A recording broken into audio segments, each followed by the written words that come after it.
Manny, where are you at? Yeah, I live out in I'm in near Toronto, Canada. I live in Brampton, actually, Brampton, Ontario. I grew up in the city of Toronto, though, so I'm in Canada, the great Oh, white north. right on. I always thought It's in, Canada was a fictitious place. yeah. Seems to be, but I'll tell you what, this winter has been a little bit of an anomaly. Today we had 13 degrees Celsius. It's like a spring day here. It's been a warmer than usual winter, put it that way. It's unusual. Yet a week ago, we actually had our Canadian club Giant Runt show, and it was freezing. It was really cold. So now it rained today. We actually got rain. We got a little bit of hail. The weather's just up and down. It's throwing the birds off like crazy, though. I'll tell you that. Oh, that's fun. So you probably haven't started breeding season then? No, not yet, because I don't pair up until like March or April. I usually what I rule of thumb, I wait till we start getting the weather plus freezing. My birds are here where I live. I live right on the border of the Halton Hills, which it's really cold over there. We usually, or what I usually do is I wait till, I start getting a little bit of the plus temperatures, and that's when I start putting the birds together. I used to try earlier, but there's no point. You end up losing half of them in the nest when they freeze up. Yeah. It gets really challenging. So it's usually end of March or April for me. Do you have open bottom floors on those lofts? I mean, with temperatures like that, or all your lofts pretty sealed up, are they? Yeah, well, so I got two main coops. I've got my where I have all my giant run breeders, and the coop is built about a foot and a half off the ground. The interior loft is plywood, but I put in the wintertime I've got about 6 to 8 inches of deep litter in it. It's good for maintaining it because first of all, it's pretty hard to pick through or when to clean them up when it's frozen. It's pretty bad. So I put deep litter. But my fly pens are all above ground, wire bottoms. But I'm right on the hill, so it basically I get a lot of the westerly winds blowing and the northerlies, and I'm telling you, a lot of my friends will tell you you can't stay more than 5 or 10 minutes out there. It's really cold. It gets really cold. But the birds don't mind it. Usually, they on a day like today, they start strutting and they're ready to go. I was actually up there this morning, and I could see that they're all ready to. They're already going in the deep litter. They're trying to carve. The hens are trying to carve out places to nest. Oh, So the I got to nest get areas. going. Nice. Yeah, Oh, that's yeah, good, man. And you've always had giant runts, huh? That's been your breed? yeah. I've had a couple of others over the years. The first breed I had when I was a kid was actually Pomeranian powders, and I had what we call a breed you don't see a lot of nowadays. It's the giant American crests. I had those for a while, but my father, he had pigeons back in Portugal in the Azores, and he had giant runts, or they call them the Romanian runts over there. When he came, to Canada, he got pigeons here, and we had those. We had Pomeranians, we had crests, and we had just homers, just for as a hobby, just to keep the birds. But then when we started seeing a lot of the runts that they had here in North America, we got into them, and that became pretty much my primary breed, and that's all we stuck to over the years, and it's basically what I'm focused on now. I have just primarily giant runts, and I have utility kings, and I use them as feeders for the giant runts. They parent the babies, and they do the brooding and all of that for me. How do you make a giant runt? Yeah, it's the American giant runt. A lot of history behind that breed, to be honest with you. It started off as, if you go by the book of Levi, the Roman banquet pigeon, which is basically just a large utility breed that was bred primarily for meat for or on the table. So it was more of a use for food than anything else. And I think a lot of utility breeds started that way, like the Mondanes and Kings and other larger breeds were all primarily just bred for size. So that's the way it always was in Europe, and it's still, and to some extent today, it's still the same way.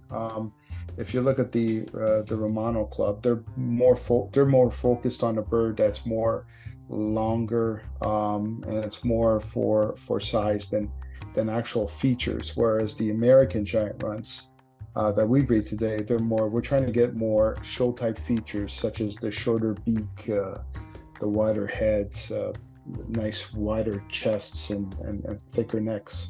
And we want higher shoulders in a bird that stands at least close to a 45-degree back angle. Something that was has a little more appeal to the judges, right? The breed primarily was created by a fella named Eric Beery. He was the first guy that was really interested in trying to take the older style of runts and make them more modernized into a show type of bird.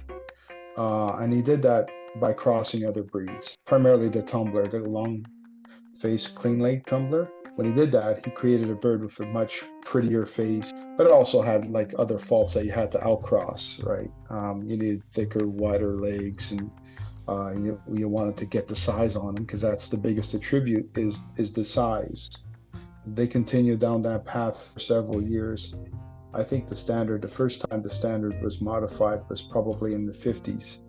I have a picture actually somewhere of the original sketch, that when they started to try to create the bird into what we have today. And then in the 80s, it was modified again to more of a bigger headed pigeon, keeping the chest and the size, and trying to get uniformity across the whole pigeon, but primarily focusing on the facial features, trying to get that short beak, nice round eye, good top skull and back skull. When he started doing a lot of his work, of course, unfortunately, over time, a lot of the older breeders that were really dedicated passed away. But in 2003 and 2004 is when the standard was modified last, and it was rewritten by probably the greatest runt breeder that ever lived, John Delahousie. And he was instrumental in creating the bird to be not only just have the facial features, but he also wanted the big round chest. He wanted it to have very thick, powerful legs. He wanted to go back to having them as big as you possibly can, with no limit on size, but to have them bring out those features that would be prominent in a lot of the other show breeds. Because let's face it, back then, usually when you went to any of the N.P.A nationals, the runts were one of the first breeds that they would toss out, because it just wasn't appealing to the judges. So it was one of the first breeds that were usually tossed out of the parade. So they're trying to get a little more appeal by changing the standard and making a few modifications on it. Hello and welcome to the All About Pigeons podcast. I'm Phil. And I'm Chris. And today we have with us Manny DeMedeiros. He is a National Pigeon Association master breeder and a master judge of the Giant Runt breed. Manny, thanks for coming on and talking with us today. Thank you. You had mentioned there's tumbler in the Giant Runt? Yeah. One of the early breeds that was crossed into the American Giant Runt was a tumbler cross that was created by Mr. Eric Beery back in the 60s and late 50s and 60s. And this was to kind of enhance the features of the Giant Runt. A lot of the older type runts were the imported English and Romanian runts that were being shipped to America at the time.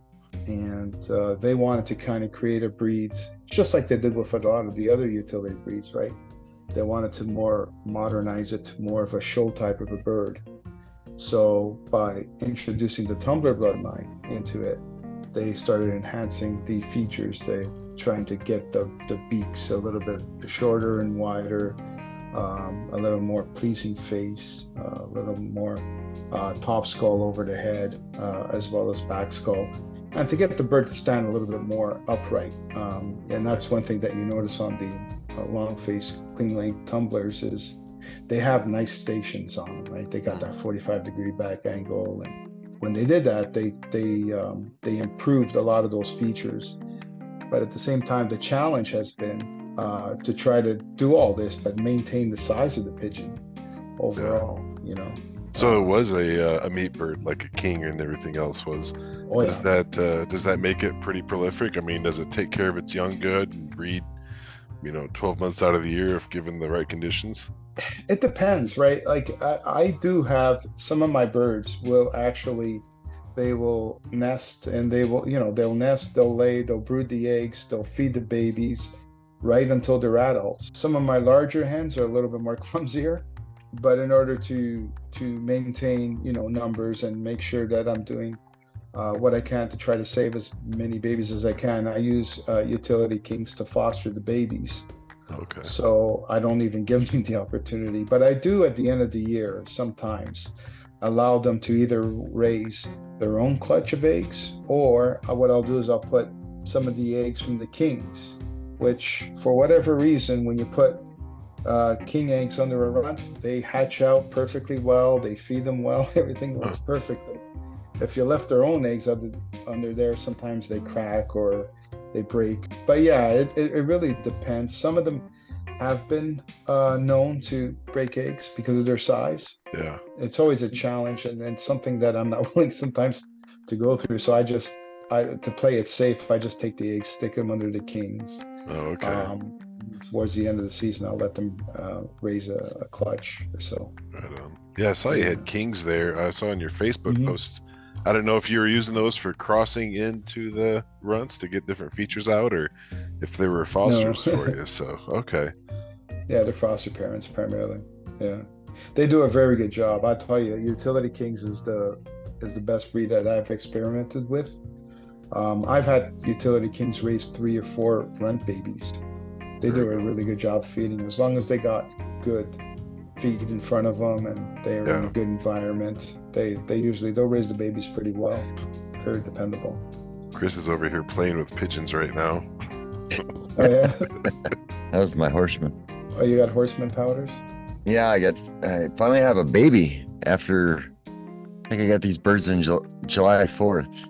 Now I've just finally got the first run. Oh yeah, I had Pomeranian powders before I had runts actually when I was a child. That was one of my first breeds. Do they fly? Yeah, we had an open loft, and they would fly usually to try to get right to the top. And I had American crests. The runts are different though. A few, and I tell people that are trying to express an interest in runts, if you've got an open loft environment, just let them nest on the floor. You let the hens go build their nest in a corner, and they'll do fine. When you're trying to, mass produce them or try to get more, that's usually when things don't go as well. Yeah, I have a bunch of homers that are that way. Build them all kinds of nests. You set them up. This is great. They lay an egg on the ground. Mm-hmm. I got that going on right now in my breeder loft. I think I got 3 pairs on the ground and probably 8 empty nest bowls. So it works. I know some people don't like that, but I've never really ran into any issues with it. If your loft is airtight and everything else, and you got ventilation where you need it, it's not too much of an issue. Yes. When it comes to giant runts, and conditioning a bird for a show is different to every breed. What goes into conditioning a giant runt for getting it show ready? They're a larger pigeon, so they've got, most breeds it's diet primarily, but ventilation and breaking them up. If you're going to show in the fall, you definitely don't want the birds breeding too late into the season. So I try to break them up end of July, early August. That will give them enough time to kind of go through a proper molt and to get themselves into top show condition. So diet's important. Start adding more oil seed and proteins and things like that. Because they're not a very heavy flying breed, and we want a bird to be a little bit more massive. When you get into the colder months, it's an advantage to have a little bit more protein in their diet, so they're a little more heavier. Pretty much the same like with the other breeds. Ventilation, sunlight is the key. Get them away from the stress of breeding. Just take care of their health primarily. Because they are more of a heavier pigeon. They don't fly around as much. They don't get as much exercise as some of the other breeds, but you want to make sure that their diet's on is key. You give them regular baths and things like that. I usually try to bathe them 2-3 times a week when they're molting. That usually helps the feathers grow in correctly. And of course, taking care of the obvious stuff like the parasites and Yeah. doing all the preventative treatment. You got to do that, otherwise it doesn't matter what the breed is. If you do that, they're not going to be in good show condition for sure. Okay. So, I mean, there's not really too much like breed specific. It's pretty across the board conditioning for those birds. What are the, if someone's looking to get into this breed, what are the biggest pros and cons? I mean, what are the difficulties of the breed and what's good about them? Yeah, I'd say the pros are they're very docile. Like you look at them, they look like a very large pigeon, but they're not very aggressive. My utility kings actually beat So the they're not crap like a out of Modena. Yeah, Nice. yeah, they're not like Moldinas. They're not very aggressive. If you keep them on the ground, I mean, if you look at some of my videos of my utility loft where I have the kings, the runts are on the floor. They get along great, and they will nest there, and they're happy there. They won't go around and scalp and do and intrude on other nests and things like that. But for the most part, I do put them in individual pairs and individual pens because I want to be sure about the parentage. I would say the runts, you'll be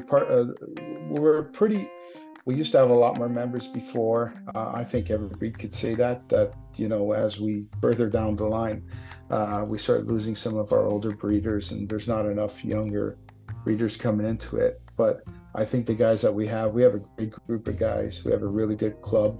Right now, our president is Joe Benavides. Our outgoing president is Bill Fletcher, and our secretary is Paul Souza. Great group of guys based out of primarily New England and Canada. We do have quite a presence in the U.S. Midwest as well. But they're a challenging breed though, because of their size. Their fertility is not as great as it would be in some of the smaller breeds. Some of these bigger cockbirds that are hovering over 3 pounds have a little trouble. So it is challenging to get the fertility numbers up. I think when you do produce good birds and you start showing and you enjoy the companionship of everyone that's in the club, you'll see that it's a breed that you definitely do want to be a part of.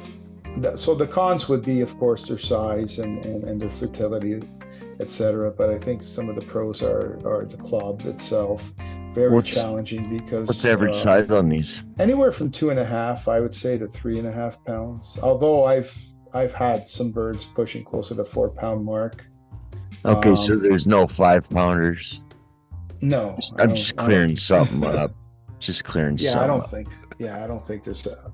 I think that's the big. biggest That's one, a heavy bird right there. That's a heavy bird. 5 pounds is huge. Yeah, that's a rooster. Yeah, that's a rooster. Well, I mean, even 3 pounds. I mean, that's a big pigeon. It is. 3 pounds is a big bird. I mean, I've got a couple of them that are being around the 3 pound range.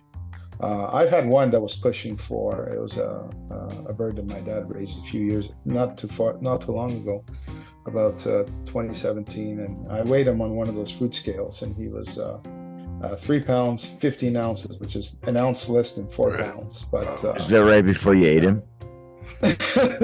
Yeah, no, oddly enough, I've never eaten a runt, but some people that enjoy eating pigeons always hit me up for some kings or some runts, calls, like some of the ones that don't have good. Gordon Ramsay's going to call you now. Right. He is. Well, that's their history, man. That's squab right there. They are. Yeah, that's where they started. The Roman banquet pigeon. Yeah, I was going to say that. I wondered when you mentioned that to me before. You're like, I can talk about the Roman banquet pigeon. I'm like, what is that? So yeah, that's interesting, man. They get really long history as being that role. Oh yeah. And another thing too, the runt went into breeding for a lot of these other utility breeds, right? Like Moldinas. They went into a lot of the crossing that they did for kings and show kings. Yeah, the runt was used for a lot of other breeds, and vice versa. Some of the other breeds were used to cross into the runt to improve some of the features. You look at something as simple as like the mondanes, right? The gross mondanes that they, if you will, that they have in Europe, right? They are a bird with a smaller head. For whatever reason, everything that comes to America, we like to make them a little bit bigger and better head, better beak, better powerful. A different look, and the same went into the runt. Yeah, we like to take something that's got weak and that's weaker in some features and make it better. So, and then the same thing could be said for the runts as well. I have a lot of family overseas in Portugal that they still have the Romanian type of runts, right? The longer, slender type. And when they come visit, they come to Canada regularly. They look at my birds and say, wow, like ours don't even pale in comparison to the ones you got. Ours might be longer, and they're more horizontal. They don't stand on a nice 45-degree back ankle like yours, and they're not as showy. That's one thing they always notice is like, wow, your birds, like, they look like they want to be looked at. Yeah. Where does a guy find some giant runts at? Do you guys have a breeder directory or some back page? And we have like the Facebook page as well. Primarily, most of the runts today are going to be in New England, in that area, Rhode Island, Massachusetts.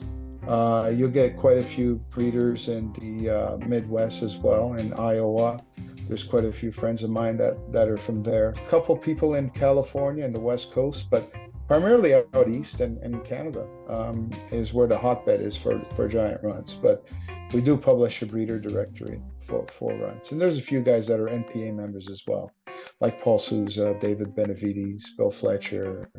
There's quite a few other guys, quite a few of the members that are also N.P.A members. Yeah, we always tell everybody the best place to buy any pigeons is at a show, at a club show, anything like that. Avoid these online deals. There's so many scammers right now. Don't get me going on that. They're a lot of fun. Chris has a lot of fun with those guys. They'll post pictures of fantails and be like, check out my Birmingham rollers, and make it easy. Yeah, I admin a couple of different sites for the runts, and I get reports pretty much at least a couple times a week. Yeah. Somebody's got a picture of somebody's bird that I know, and they're trying to sell it to somebody, and send me the money. And, so don't fall for that, people. Just get them at a club show, some reputable person that you know, or somebody else has bought from that you know, and stay away from that online stuff. Exactly, and even like tracking the band numbers, you'll be able to tell. Like, ask the person that you're buying them from, say what's the band numbers on the birds, and ask our secretary who bred them. He'll tell you who they belong to, if they're lying to you or not. Yeah, that's a good way of doing it. Yeah, the band number, because if you got an N.P.A banded bird, you can call them right up, and if those names don't match up, that's a quick way to find out. And for that reason, we encourage everyone in our club. Our club does provide N.P.A bands. We get them strictly right from the N.P.A, and we try to keep the same bands for a couple of reasons. Number one, for master breeder points, right? Right. You want to make sure that the person that's winning, or the birds that are winning, are actually bred by that person. But it's also good for tracking, right? For that reason. So if somebody says, well, this bird's band number is 422, then that's one of my band numbers, and they'll know, and they'll say, hey, man, this guy's selling one of your birds. Who the heck is this guy, right? But unfortunately, I think with scams, like one of the things I do for work, though, is cybersecurity too, right? So one of the things that people fall for all the time is they believe the people that are communicating with them. They'll post a picture of pigeons that don't belong to them, and they'll say, send me the money for with very little validation other than a photo of the pigeon, and it's pretty hard to go by that. See, personally, I don't like to ship birds. I tell people all the time, I'd like you to see my birds either at a show like Louisville at the National Young Bird Show, or at the National, or up here in Canada at the CPFA Classic, or any of the other big shows. That's the best place to get pigeons, is live and in person. They won't let me into Canada. They won't? He's blacklisted everywhere. Is that right? But any show, even in the U.S., right? If you go to a show and you see the people that are showing the birds, you get to interact with them. And I'm not saying that they're going to sell you their champion. That nobody does that, but they always bring a few birds for sale. Everybody that goes to Louisville every year always has a few extra birds, at the end of the season. Or you make a relationship with that person. You start and you keep in contact with them, and then in a year or 6 months down the road, at another show that you might be at, that's the best place to get birds. You already know the person, you've met them, they're legit. Keep away from the online scammers, by all means, for sure. We need to bring some of those giant runts down. We're part of the Arizona Pigeon Club. We're doing a swap and sell here in March. We got a member, right? Miguel. He's a member there. He's a good friend of ours. He's all about the giant runt. He has a tattoo of the Giant Runt 1980 standard on his arm. So bring some of your birds down to Arizona. Sell some giant runts at our show. Yeah. You gonna make it to the national show is it Oklahoma next year? Yeah, I'm planning on going next year. I didn't go this year because my dad, he's 81. He had prostate surgery, and I had just taken on a new role at work, so it didn't work out for me this year. And then the previous show, COVID, right? The Texas one got closed down. Yeah, and it's hard to get birds across. I'm finding it's getting, and a lot of my Canadian colleagues will agree with me, it's getting harder and harder to get birds across the border. Before, it was a little bit simpler, where you could just do everything yourself. You go to your local vet. I got a fantastic vet over here. He does all my paperwork. Dr. Kirkham, shout out to him. I'll probably send him a copy of the podcast because he loves pigeons. He specializes in them. But he does my paperwork, and usually I call up the U.S. vet on the border, faxed him a copy of my paperwork after I've gone to the CFIA office. But now with the avian bird flu, things are kind of a little wonky. Some of the border crossings want you to get a broker or get in contact with a broker in order to bring birds in. I think there's a couple of places still that you could cross, like Port Huron, etc., that you don't need to go through that hassle. But my hope is that with the avian influenza, and finally, if somebody finally gets it, that pigeons and chickens are not exactly the same. Right. That we can go back to the way it was before, where we could just work with the vets on the Canadian and U.S. side and just go right through. And hopefully that gets straightened out too, and that'll be a big difference too, and how many guys can go down south and show the pigeons. Yeah, so if anybody's looking to get into this breed, definitely check out they have a Facebook group right there. And of course, there's the National Club for the Giant Runts also. You said you're the publicity director for that club? Yeah, Giant Runt Club of America. Okay. If anybody wants to join the Giant Runt Club of America, be in contact with myself, Manny DeMedeiros, or Paulo Souza. He's our secretary. And basically we run a couple of bulletins a year. And we have regional shows. We've got 6 district shows. We have 2 regional shows. And we also are present at the National Young Bird Show in Louisville, Kentucky, as well as the N.P.A. Grand National. And also on the Canadian side, if there's anyone that's listening to this is on the Canadian side, we have a Canadian club that's affiliated with the U.S. club. We run a show here as well. We actually just had one a week ago. Just over a week ago. Yeah, we also show at the big Woodstock specialty show in Woodstock, Ontario. And if the CPFA Classic is in the vicinity, we usually are there as well. Excellent. Well, hopefully Chris and I are going to be able to make it out to the big show in Oklahoma next year. That's our goal. Yeah. Get a table set up for the podcast and go out there for a few days. That'll be nice if we can do that and meet you out there. That'll be a good time. Oh, that'd be great. Yeah. A lot of birds at those shows. Yeah, there are. I mean, I judged Oklahoma in 2014. Oh, okay. And we had well over 100 runts there at that time. Awesome. And Oklahoma, the Pigeon Museum is there. And, right. Yeah, it's not a bad drive from Southern Ontario. I mean, from here to the Ozarks, as soon as it's funny, I was just talking to a friend of mine the other day about this. The ride like down to Amarillo, when we would go down to the Amarillo show, it seems long because you think about 24, 30 hours, but you're really, the bad weather is probably about 10 to 14 hours. After you pass the Ozarks, it's like going through the Pennsylvania Turnpike. You go in the tunnel one way and it's winter, and then you come out the other side, it's spring. For whatever reason, the mountains keep a lot of the bad weather north of there. It's a nice drive down, and down there to Route 66. And yeah, I like Oklahoma. I like anywhere in the South, actually. That's a bit Oklahoma, that's where the wind comes whipping through the plains. Oh man, Oh yeah. this old guy bringing out his show tunes right now. Okay, we're, we're up against the clock here. Manny, thanks for coming on, man. This is awesome. I really appreciate it. You definitely got a lot of good knowledge on these birds, and if anybody's ever interested in getting into them, this would be a good episode for them to check out. Yeah, appreciate you guys, and great work with the podcast, guys. I've listened to all your episodes. I love them all. Love listening to Bob Nolan, and I love what you guys are doing to promote the hobby. That's one of my favorite ones. Fantastic. Yeah. So, Bob same here. was a lot of fun having him on. We could talk to him about all kinds of different aspects. We just had to focus on conditioning with that one, but he was great at that. Yeah. Awesome. Well, thanks for coming on, man. We really appreciate your time. Yeah, thanks, man. Man. Appreciate you guys. Thank you. All the best. You too. And we'll see you guys on the road. Take care. See ya.